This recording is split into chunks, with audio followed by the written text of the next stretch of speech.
notre sou, tu es guéri. Tourne ton regard vers Jésus. S'il a ressuscité Lazare, mais à combien plus forte raison le Seigneur ne ferait-il un miracle pour toi, pour guérir ton corps malade? Pour n'importe quelle situation difficile, apparemment. Il y a beaucoup de maladies, des épidémies, mais le peuple de Dieu ouvre la porte de la maladie et de la destruction. Et quand on parle, on dit quoi? Moi, j'ai toujours ce problème de flou. Vous savez, moi, j'ai des problèmes de gastrite chaque jour. Et puis ma maladie, là, c'est ta maladie. Mon rhume, ma toux, mes crises d'estomac, mes convulsions. Ça me rappelle, peut-être que les gens le savent, le directeur d'école qui avait, quand un enfant a convulsé, c'est arrivé à 2 écoles pratiquement, un enfant a convulsé, le directeur qui vient, où est l'enfant qui a séché? Où est l'enfant qui a séché? Effectivement, parce que dans nos termes, dans nos langages, dans nos langues, c'est presque ça, on dit que c'est comme dire quelqu'un a séché, or il convulse. Non. Écoute, il n'est pas dit que ce qui t'est arrivé, c'est à toi. Ce n'est pas à toi. Parce que la Bible dit que Christ, il s'est chargé de tes maladies, il s'est apporté tes douleurs. La Bible dit que tu l'as considéré comme puni, frappé de Dieu, humilié. Mais il s'est chargé plutôt de ça pour que toi tu sois sauvé. Et la Bible ajoute, il était blessé pour nos péchés, brisé pour nos iniquités. Et il faut apprendre à dire, il était blessé pour mes péchés, brisé pour mes iniquités. Le châtiment qui me donne la paix est tombé sur lui. Et par ces meurtrissures, je suis guéri. Confesse la guérison par les meurtrissures de Jésus. Quand tu as des douleurs, prends Ésaïe 53. Dis, homme de douleur, habitué à la souffrance, ne paniquez pas. Jésus a pris les douleurs, il a pris la souffrance, il est blessé pour nos péchés, brisé pour les iniquités. Le châtiment qui donne la paix est tombé sur lui. Par ses meurtrissures, nous sommes guéris. Tournons le regard vers le Seigneur d'amour. Laissons Dieu remplir nos cœurs d'amour, qu'il enlève la haine, qu'il enlève la rancune, l'amertume. Nous avons une vie droite, une vie de paix, de joie. Ne panique pas parce qu'il y a un problème. Mais regarde vers celui qui amène la consolation en Christ. Jésus a tout accompli pendant la croix. Il a dit tout est accompli. Si ce n'était pas accompli, il allait dire j'ai accompli tout ce que je pouvais, mais il reste une dimension. Ne vivez pas dans la terreur. La Bible dit tu ne dois pas craindre une terreur même la nuit. Tu es agité, tu es en trouble. Ce sont des gens maudits qui sont dans l'agitation. Tu voles, maintenant tu es agité parce qu'on peut t'arrêter. Tu tues, tu n'es plus tranquille parce qu'on peut t'arrêter. Mais si tu as une vie d'amour, la Bible dit ce qui fait le charme d'un homme, c'est sa bonté. Si tu es bon, si tu as ta confiance en Jésus-Christ, si tu es conduit par le Saint-Esprit, si tu passes ton temps de communion avec le Seigneur de gloire, tu réponds ton âme, tu ne laisses pas le temps de distraction, tu ne te suis pas avec des images qu'on met dans les réseaux sociaux. Ça vient de partout, qu'on le veuille ou non, ça vient. Mais j'ai compris, quand ça vient, la meilleure chose que je peux faire, j'enlève. S'il y a une image que tu n'arrives pas à enlever, pose-toi la question. Pourquoi? La corruption, la souillure, l'impureté, la convoitise. Vous savez, il y a des gens, il peut accuser tel impudique, mais le degré de souillure que lui a, avec l'impureté, à regarder ces images, à contempler de tout cœur, il est même plus impudique que la personne. Comme disait un homme de Dieu, il dit d'autres ne pêchent point parce qu'ils n'aiment pas pécher ou qu'ils connaissent Dieu, mais simplement ils n'en ont pas l'occasion, l'opportunité. Alors il y a des gens comme ça, qui sont contents des images impures, de photos, maintien. Non. J'ai dit à moi-même, je ne peux pas garder ces choses dans mon téléphone. Je prends toutes ces choses impures, souillées, j'efface. Tu peux être là, ça entre encore. C'est combien? J'efface. Retournons dans la prière, bien-aimé. Quand vous voyez des agitations, vous voyez des secousses et des problèmes, prions. Quand tu es distrait, attaqué à parler, il y en a qui ont compris qu'ils s'humilient devant de l'Éternel et Dieu se manifeste. Tu vas attaquer quelqu'un, mais qui pendant que nous parlons ici, il est à genoux en train d'invoquer l'Éternel. Bien-aimés, regardons vers le Seigneur. Cherchons notre Dieu. Qu'on ne soit pas distrait. Des fois, ça prend tout le temps. Hein? J'expliquais à certains enfants de Dieu, vous voulez lire la Bible, vous voulez prier, d'un coup vous regardez un titre. Un titre là, terrible. Tout le monde, la distraction, les réseaux, téléphone, tout ceci, c'est bien. Mais ayons le temps pour la prière, pour écouter ce que dit la parole. N'ayez pas peur. Proverbe nous a dit, tu ne craindras pas une attaque soudaine, ni pendant la nuit, tu ne vas pas avoir peur. Tu n'auras pas peur de terreur. Il y a des gens qui ne dorment pas. Ils ont peur de ce qui peut... Ça m'est arrivé aussi dans ma vie. J'avais peur de dormir parce que ce que je ressentais était bizarre. J'avais peur la nuit parce qu'il y avait des oppressions impossibles. Mais aujourd'hui, ma vie est en Christ, en Dieu. Ma vie est en Christ, dans les lieux célestes, à la droite du Père, dit la Bible. Donc je suis en Christ, en Dieu. Je suis en Christ, à la droite du Père. Donc en lui et dans sa gloire et sa puissance. Ce n'est pas peur. Peur des sorciers. D'ailleurs, je me rappelle que à ce temps-là, j'ai tout précieux, je ne peux pas dormir la nuit. Je me lève la nuit, je commence à raisonner. Finalement, j'ai compris, je parle à haute voix. Il dit, Satan, tu peux faire tout ce que tu veux, je ne vais pas t'aimer. J'aime Jésus, j'ai confiance en lui et je dors. Et prochainement, quand ça vient, tu sens que l'Esprit de Dieu soutient ton esprit et tu triomphes. Finalement, tu as la paix. Parce que ta confiance est en Christ. Donc, n'ayez pas peur. Ne vivez pas dans une panique. Je sais qu'il y a des gens qui sont dans des paniques impossibles.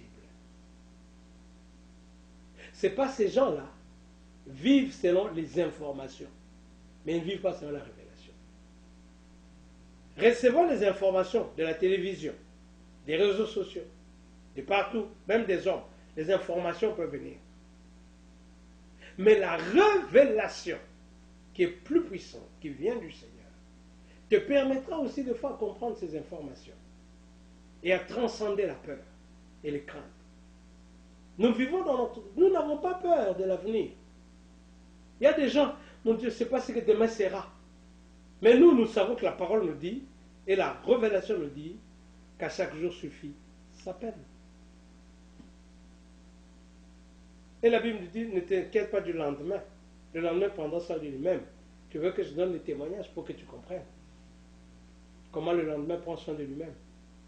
Comment Dieu répond aux prières et aux besoins de son peuple. N'ayez pas peur, ne paniquez pas, ayez confiance dans l'Éternel. Soyez assurés que Dieu est avec vous, que 1000 peuvent tomber à gauche, 10 000 à droite, et mais toi, tu ne seras pas atteint. Combien d'enfants de Dieu ont des témoignages de ce que Dieu est en train de faire pour eux? Toutes ces pestes-là, tu n'auras pas peur. Tu n'as pas peur du coronavirus. Quand il arrive, il sentira même lui que ça, ce n'est pas ma place. Cette vie qui est en toi, remplie du Saint-Esprit, soumis à Christ, la gloire de Dieu qui est en toi maintient la vie. Parce que à la croix, Christ a assuré l'œuvre de ta guérison et ta délivrance. Ne sois pas malheureux. Ne sois pas là, je suis abandonné. Ne sois pas là, moi je ne sais pas ce que je peux faire. Parce que tu n'as pas l'assurance en Christ. Mais la Bible te montre, tu auras l'assurance, la paix. Les flèches seront là, ça ne te fera rien. Les sorciers vont opérer, tu n'as pas peur. Mais tu poursuivras tes projets. Tu sais qu'avec Dieu, tu atteindras ce qu'il faut. Parce qu'il est avec toi. Il est ton bouclier, ta forteresse. Un bouclier va stopper l'arme de l'ennemi. La forteresse, tu es sécurisé. Mais les forteresses de l'ennemi, la Bible dit, Renversez-les.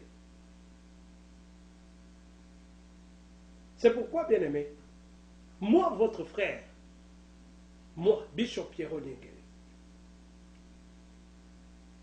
je viens vous dire que Jésus-Christ est notre vie, Jésus est notre assurance, Jésus est notre protection et notre garantie. Faisons-lui confiance. C'est pourquoi la Bible dit, venez à moi, vous tous qui êtes fatigués et chargés, je vous donnerai du repos. Jésus donne le repos. La Bible dit, par ses méthodes, nous sommes guéris. On est guéris. Quand tu marches avec le Seigneur, il y a des points là où les gens, les autres, ça n'a pas été, ils sont peut-être morts. Mais toi, tu vis. Tu vis. Vous permettez un peu, Très important que nous comprenions. Parce que Jésus est notre appui. Il est notre soutien. Nous voulons prier un peu. Donc, nous allons mettre un petit cantique. Pendant ce temps, nous sommes en train de prier. Gloire au Seigneur. Nous allons dire merci à notre Dieu qui nous aime et qui nous a donné le salut et la grâce en Christ. Seigneur, nous te bénissons. Nous sommes pleins d'assurance dans notre vie. Et nous sommes contents de savoir que tu es notre Père et notre Dieu. La parole nous dit que nous n'allons pas craindre une contagion, ni la peste, ni les flèches, ni les traits enflammés de l'ennemi. Nous n'allons pas craindre une attaque soudaine. Nous n'allons pas craindre les épidémies qui s'élèvent. Parce que nous ne sommes plus maudits. La Bible dit que Jésus est devenu malédiction pour que nous recevions la bénédiction des fils d'Abraham. Merci Seigneur. Je viens prier pour que ta grâce abonde dans la vie de ton peuple. Je viens prier pour que tu assures la protection de tes enfants. Que le sang de l'agneau recouvre chaque esprit, chaque âme, chaque corps, recouvre chaque famille, chaque vie, recouvre chacun en particulier. Oh Dieu, le sang sur les maisons, le sang sur les véhicules, le sang sur les appareils qui transportent tes enfants, les avions, hélicoptères, n'importe, fusées ou partout il y a tes enfants. Train, vélo, partout Seigneur, le sang de l'agneau protège ton peuple. Tu as un peuple que tu as mis à part. Un peuple qui n'est pas parmi les nations. Mais un peuple que tu as mis à part, qui a sa demeure à part, qui n'est pas à confondre avec les autres. Je t'en prie, Seigneur, interviens dans la vie de ton peuple. Il y a aujourd'hui, dans le monde entier, une panique de coronavirus. Les gens ont peur. Mais toi, tu as dit, vous ne craindrez pas la peste, vous ne craindrez pas la contagion, vous ne craindrez aucune attaque soudaine. Protège ton peuple au nom de Jésus-Christ. Je prends autorité sur toute œuvre satanique, diabolique et démoniaque contre le peuple de Dieu. Et je commande que ces puissances des ténèbres s'éloignent et leur complot soit détruit. Car la Bible dit qu'il a effacé les ordonnances de condamner et qui subsistaient contre nous. Il a détruit le clou à la croix. Il a dépouillé les autorités, les dominations, les a livrés publiquement en spectacle et en triomphant d'elle par la croix. Protège ton peuple et que la puissance du sang de l'agneau puisse couvrir ton peuple et le feu embrase, le feu consume tout ce qu'il y a de l'ennemi, que tous les démons de destruction, les démons des maladies, les démons des contagions, tous ces démons des épidémies s'éloignent au nom de Jésus-Christ. Nous commandons à tous ces esprits de mort de s'éloigner du peuple de Dieu au nom de Jésus. Seigneur, y a-t-il ton enfant quelque part qui est peut-être déjà atteint? Nous demandons la puissance de Dieu de toucher et nous maudissons ces virus et cette maladie et ces épidémies au nom de Jésus. Que la puissance d'en haut intervienne dans la vie de tout un peuple, de tous les enfants de Dieu, partout où ils sont. Tous ceux qui sont malades, touche-les. Les serviteurs de Dieu, les pasteurs, les évangélistes, les chantres, les intercesseurs. Seigneur, protocole où tout enfant de Dieu guérit tous ceux qui sont malades par ta main puissante. Nous commandons à toute puissance de maladie de les quitter, mais nous demandons la grâce divine. Oh Dieu, que le feu du Saint-Esprit agisse dans ton peuple et le feu brûle tout ce qui est négatif, consume tout ce qui est négatif et contraire à la volonté de Dieu. Que cette épidémie ne soit pas une terreur pour ton peuple. Assure la protection, veille et montre, Seigneur, aux nations qu'il y a un peuple qui a été mis à part, couvert par le sang de l'agneau, conduit et dirigé par le Saint-Esprit. Alléluia. Mon Père, tu es le Dieu de notre assurance, tu es le Dieu grand et tout-puissant. Nous venons te dire merci en toute sincérité et nous venons élever ton nom, exalter ta grandeur. Bénis tes enfants, bénis leur vie. Ton peuple ne doit pas être agité. Que tout esprit, tout démon d'agitation quitte au nom de Jésus. Que tous les démons de confusion sortent et libèrent. Tous les démons de contrôle mental, de contrôle de l'intellect, libèrent au nom de Jésus et s'en aillent immédiatement loin dans les arrives. Et nous prions pour que la grâce du Saint-Esprit, et par cet amour accompli à la croix, par cette grâce du sang de l'Alliance, que l'onction touche, guérisse, restaure et établisse. Seigneur, merci. Merci puisque tu es présent et tu veilles sur ton peuple. Assiste nos bien-aimés, partout ils sont, mais fortifie ton peuple. Aide notre pays, protège notre président, protège toutes les autorités, le Premier ministre et les autres, aide-les, inspire-les, change leur vie, les parlementaires, assiste tout le gouvernement, assiste tous les militaires, touche tout le monde pour qu'il y ait l'amour de Dieu et l'amour du pays. Que toi seul tu puisses ramener partout les fonctionnaires et toutes les familles à te connaître, à t'honorer, avoir de l'amour pour Dieu, l'amour du pays et l'amour du prochain. Oh, que la gloire te soit rendue, Seigneur. Merci pour toutes choses. Toi, tu connais les désirs, tu connais aussi les besoins de ton peuple. Viens à leur secours et soutiens-les. Attends la gloire dans le nom de Jésus, notre Seigneur. Assiste tous ceux qui dans le monde ont besoin de toi. Aide-les à se convertir, à tourner le regard vers toi. Et guéris, Seigneur, ton peuple. Et stoppe cette épidémie, ce virus dans l'enfer, ce virus de ténèbres, stoppé au nom de Jésus. Mais que ta grâce abonde et ton esprit agisse pour que beaucoup soient ramenés à se convertir. Gloire à toi, Seigneur, pour ton amour et ta bonté. Au nom de Jésus, j'ai prié. Amen. Gloire au Seigneur. Que la gloire soit rendue à notre Dieu. Et bénissons le Seigneur avec ce cantique chanté par pasteur Isaac Nyengele. Nous rendons gloire au Seigneur qui travaille au studio. D'ici là, il va libérer beaucoup de chansons. Gloire à Jésus. Que Dieu vous bénisse.